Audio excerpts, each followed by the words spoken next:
Aí dentro do tema aí de mendigos emocionais, né, nós voltamos aqui ao papo com o escritor mais lido dessa década, com um novo livro dele, O Homem Mais Inteligente da História, que é Jesus. E aí eu soube que você não acreditava em Deus. Eu fui um dos maiores ateus que pisou nessa terra.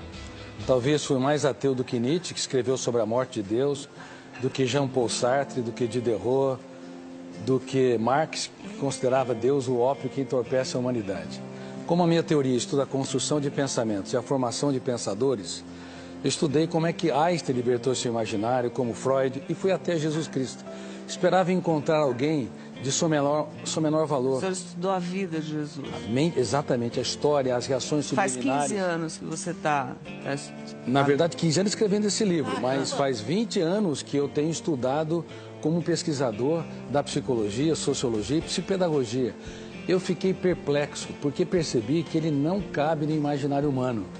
Eu me curvei humildemente à inteligência dele. Agora, veja bem, Ana, Pedro, como eu digo nesse livro, Pedro era hiperativo, tenso e ansioso. João era bipolar. No momento era tranquilo e generoso. No outro momento ele era, antes de se tornar o que era São apóstolo. Pedro mesmo? Pedro era hiperativo, tenso e ansioso. Se fosse um aluno nos dias de hoje, todo professor queria vê-lo a quilômetros de distância da sua sala de aula. João flutuava. No momento era amoroso, no outro queria destruir aqueles que não andavam com Jesus. Tomé era paranoico e inseguro. Mateus era corrupto. Talvez, se tivesse nos dias de hoje, quem sabe estaria até na Lava Jato. E Judas, o que era? E Judas Iscariotes era dissimulador.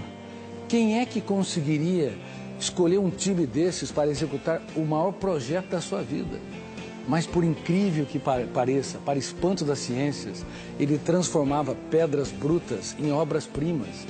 E eu fui às lágrimas ao perceber o que esses jovens eram antes e no que eles se tornaram.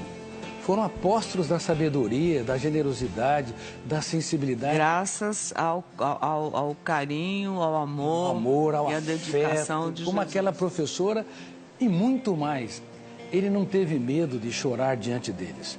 Um grande mestre é capaz de falar dos dias mais tristes da sua vida, para os seus alunos aprender a escrever os capítulos mais importantes de sua história, dos momentos mais dramáticos. Agora, quem era o homem, Jesus, que você descobriu através de longos anos de estudos?